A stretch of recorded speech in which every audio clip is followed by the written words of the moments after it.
आज मैं कक्षा 7 राखी का मूल्य पाठ को पढ़ाने जा रही हूँ। यह एक ऐतिहासिक नाटक है। जैसा कि आप सभी लोग जानते हैं, राखी का त्यौहार भाई बहन के अटूट प्रेम का त्यौहार है। भाई बहन के प्रेम की निशानी है यह त्यौहार। तो यह त्यौहार कब, कैसे, किसने मनाया, इस त्यौहार की शुरुआत कैसे हुई, आज इस कहानी के द्वारा हम जानेंगे।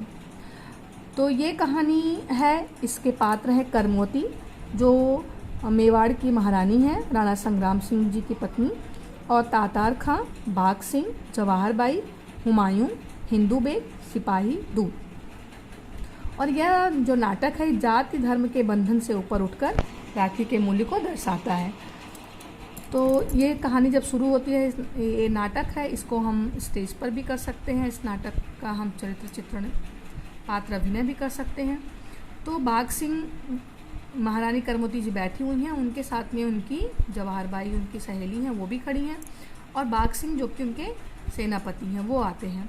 और मेवाड़ के बीच में मुगल से युद्ध हो रहा है।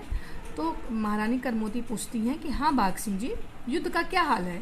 तो बाघ सिंह कहते हैं कि राजपूत वीरता से लड़ रहे हैं, किंतु एक तो हमारी संख्या कम है और दूसरे शत्रुओं के पास यूरोपियन तोपखाना है और जो कि आग उगल रहा है। उनका वो मुकाबला हम तलवारों से नहीं कर सकते। हमें मरना है, लेकिन हम हार नहीं मानेंगे। हमें मरना है, हम हंसते हंसते मरेंगे और बहुतों को मार कर मरेंगे। पर दुख यह है कि हम मरेंगे तो, लेकिन मेवाड़ के मान की रक्षा नहीं कर पाएंगे। तो करमोती जी कहती हैं कि बहुत कठिन प्रसंग है। इस समय मेरे स्वामी नहीं हैं, उनके रहते मेवाड़ की तरफ कोई आंख उठाकर नहीं देख सकता था। किसके अंदर साहस थी? उनके आतंक से मेवाड़ के बाहर भी दूर दूर तक अत्याचारियों के प्राण कांपा करते थे। मेवाड़ की सीमा में पैर रखने का साहस किसे हो सकता था? बाघ सिंह जी, हमने आपस के वैमनस्य की आग में अपने हाथों सर्वस्व स्वाहा कर लिया है। वैमनस्य मतलब आपस में जो दुश्मनी है, उसकी आग में हमने अपना सब कुछ खत्म कर दिया है। तो बाघ सिंह कहते हैं कि अब पश्चाताप करने से क्या होता है देवी, अब कोई मार्ग बताइए। तो करमोती कहती हैं कि मुझे एक उपाय सूझा है। बाघ सिंह कहते हैं क्या? करमोती जी कहती हैं कि हुमायूं को राखी भेजूंगी। तो जवाहर बाई कहती हैं कि हुमायूं को, एक मुसलमान को भाई बनाओगी? करमोती फिर कहती हैं, चौंकती क्यों हो जवाहर बाई, मुसलमान भी इंसान होते हैं, उनकी भी बहनें होती हैं। सोचो तो, क्या वे मनुष्य नहीं हैं? क्या उनके हृदय नहीं हैं? वे ईश्वर को खुदा कहते हैं, मंदिर में न जाकर मस्जिद में जाते हैं। क्या इसलिए हमें उनसे घृणा करनी चाहिए? फिर बाघ सिंह कहते हैं, किंतु और भी तो बाधाएं हैं। क्या हुमायूं पुराना बैर भूल सकेगा? सीकरी के युद्ध में जख्मों के निशान क्या आसानी से मिट सकेंगे? करमोती फिर कहती हैं, ऐसा न कहो, उन्हें भी तो भारत में जीना मरना है। हमारी तरह भारत उनकी भी जन्मभूमि हो चुकी है। अब वे काफिले में लाद कर अरब नहीं भेजे जा सकते, उन्हें रहना पड़ेगा और हमें उन्हें रखना होगा। वह हमें भाई समझें और हम उन्हें। यही स्वाभाविक है, यही उचित है। इस विकट अवसर पर मेवाड़ की रक्षा का और उपाय ही क्या है कि मतलब हम हुमायूं से सहायता मांगे, हुमायूं आकर के मेवाड़ की रक्षा करें। बाघ सिंह जी, आप कुछ बताइए, आपकी क्या सम्मति है, आप क्या चाहते हैं? तो बाघ सिंह कहते हैं कि हम आज्ञा पालन करना जानते हैं, सम्मत देना नहीं। कि जो भी नौकर होता है, जो भी उनके सेनापति होते हैं, वो सिर्फ राजाओं की आज्ञा का पालन करना जानते हैं, अपने विचार नहीं व्यक्त करते, अपनी इच्छाएं नहीं बता सकते। तो करमोती कहती हैं कि तो अच्छा, तो फिर ठीक है। भ्रातृत्व और मनुष्यत्व पर विश्वास करके, भाईचारे और मनुष्यता, भ्रातृत्व मतलब भाईचारा और मनुष्यत्व मतलब मनुष्यता पर विश्वास करके हुमायूं की आज परीक्षा ली जाती है। देखते हैं क्या मुसलमान हिंदुओं की रक्षा करते हैं। लीजिए यह राखी और पत्र, आज ही दूत के हाथ बादशाह हुमायूं के पास भेजिए। और जवाहर बाई, अच्छी बात है, हम भी देखेंगे कौन कितने पानी में है।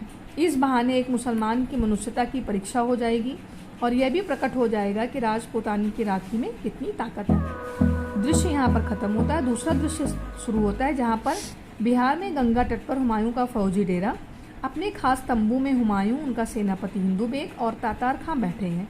एक पहरेदार का प्रवेश होता है। तो पहरेदार अभिवादन करता है और कहता है, जहाँ पनाह हुमायूं। क्या है? पहरेदार, खिदमत में मेवाड़ का दूत आया है। हुमायूं, मेवाड़ से? अच्छा, यहीं भेज दो। तो फिर हुमायूं कहते हैं, आओ मेवाड़ के बहादुर। दूत अभिवादन करता है हुमायूं को और महारानी करमोती की राखी और पत्र देता है। हुमायूं हाथ बढ़ा करके कहते हैं कि मेरी किस्मत हिंदू बेग, तुम जानते हो मैं मेवाड़ की बहुत इज्जत करता हूँ। हर एक बहादुर आदमी को करनी चाहिए। वहाँ की खाक भी सिर पर लगाने की चीज़ है। वहाँ के ज़र्रे ज़र्रे में बहिश्त है। ये उर्दू शब्द है। खाक मतलब मिट्टी, ज़र्रा ज़र्रा मतलब वहाँ छोटी सी चीज़ों में, बहिश्त मतलब स्वर्ग की वहाँ की छोटी छोटी चीज़ों में भी स्वर्ग की खुशबू आती है। तातार खान दुश्मन की तारीफ में जहाँ पनाह से बढ़कर, दुश्मन की तारीफ जहाँ पनाह से बढ़कर और कौन कर सकता है। तो हुमायूं दुश्मन, आंखों पर तो तवस्सुर का चश्मा हटाकर देखो। तवस्सुर मतलब जो आपसी दुश्मनी है, इसका चश्मा हटा करके देखिए जात पात के। जिन्हें हम दुश्मन कहते हैं वे सब हमारे भाई हैं, एक ही खुदा के बेटे हैं। मतलब ईश्वर एक है, बस हम उन्हें अलग अलग नामों से पहचानते हैं। तातार खां, हाँ देखूं तो इसमें क्या लिखा है। हुमायूं पत्र को पढ़ते हैं और विचार मग्न हो जाते हैं। तब हिंदू में एक बेग कहते हैं, क्या सपना देखने लगे जहाँ पना, महारानी करमोती ने क्या जादू का पिटारा भेजा है। फिर हुमायूं कहते हैं, सचमुच हिंदू बेग, उन्होंने जादू का पिटारा ही भेजा है। मेरे सोने आसमान में मोहब्बत का चाँद चमकाया है। उन्होंने मुझे राखी भेजी है, मुझे अपना भाई बनाया है, और वो मेरी बहन है।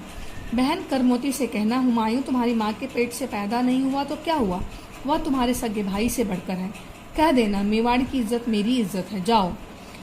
तातार खां, आपके अब्बाजान के जाने दुश्मन की औरत ने। तातार खां कहते हैं कि आपके अब्बाजान मतलब बाबर के जाने दुश्मन राणा संग्राम सिंह की औरत ने आपको ये राखी भेजी, क्या आप उसको स्वीकार करेंगे। तो हिंदू बेग कहते हैं, और उसी औरत ने जिसके खाबिंद ने कसम खाई थी, मुगलों को हिंदुस्तान के बाहर खदेड़े बगैर चित्तौड़ में कदम न रखूंगा। हुमायूं कहते हैं, अफसोस तुम इस राखी की कीमत को नहीं जानते। छोटे छोटे 2 धागे जाने दुश्मन को भी मोहब्बत की जंजीरों में जकड़ देते हैं। यह मेरी खुशकिस्मती है कि मेवाड़ की बहादुर रानी ने मुझे भाई बनाया है, और बहादुर शाह से मेवाड़ की हिफाजत करने के लिए मेरी मदद चाहिए। तातार खां, तो क्या जहाँ पनाह ने उनकी इल्तिजा मंजूर कर ली। हुमायूं, यह इल्तिजा नहीं है, हुक्म है। राखी आ जाने के बाद भी सोच विचार किया जा सकता है, यह तो आग में कूद पड़ने का न्योता है। हिंदुस्तान की तवारीख कह रही है, राखी के धागों से हजारों कुर्बानियाँ कराई हैं। मैं दुनिया को बता देना चाहता हूँ, हिंदुओं के रस्म व रिवाज मुसलमानों के लिए उतने ही प्यारे हैं, उतने ही पाक हैं। पाक मतलब पवित्र। बस आज ही मेवाड़ की तरफ कूच करना होगा मतलब रवाना होगा, चलना होगा। हिंदू बेग, मुझे हिंदू मुसलमान का ख्याल नहीं, पर मैं समझता हूँ शेर खां को खुला छोड़कर मेवाड़ की तरफ लौट जाना खतरे से खाली नहीं। हुमायूं, अब सोचने का वक्त नहीं। बहन का रिश्ता दुनिया के सारे सुखों, दौलतों, ताकतों और सल्तनतों से बढ़कर है। मैं इस रिश्ते की इज्जत रखूंगा, सल्तनत जाए, पर मैं दुनिया को यह कहते नहीं सुनना चाहता कि मुसलमान बहन की इज्जत करना नहीं जानते। तख्त से उतरकर अगर किसी सच्ची बहन के दिल में जगह पा सकूं, तो अपने आप को दुनिया का सबसे बड़ा खुशकिस्मत इंसान समझूंगा। बहन करमोती, तुम्हारी राखी मुझे वही ताकत दे जो राजपूतों को देती आई है। तातार खां, हिंदू बेग, जल्दी फौज तैयार करो। और राखी बांधते हुए प्रस्थान होता है। यहाँ पर एकांकी नाटक का अंत होता है। और इस कहानी में आगे है, जब हुमायूं मेवाड़ पहुँचता है और उसको पहुँचने में वहाँ पर देर हो जाती है, तब तक बहादुर शाह वहाँ आक्रमण कर देता है मेवाड़ पर। तो महारानी करमोती अपनी जितनी भी वहाँ पर रानियाँ थीं, दासियाँ थीं, सबको लेकर के जौहर कर लेती हैं। जौहर मतलब वहाँ पर एक कुंड रहता था जिसमें आग लगा करके सब रानी अपने आप को उसमें भस्म कर लेती थी कि उनको मुगल शासक उनको पकड़ ना पाए और उनको अपना गुलाम ना बना पाए। तो इस महारानी करमोती ने वहाँ जौहर कर लिया। और तब श्रावण मास की पूर्णिमा थी उस दिन, और ये रक्षाबंधन का त्यौहार तब से ये प्रसिद्ध हो गया।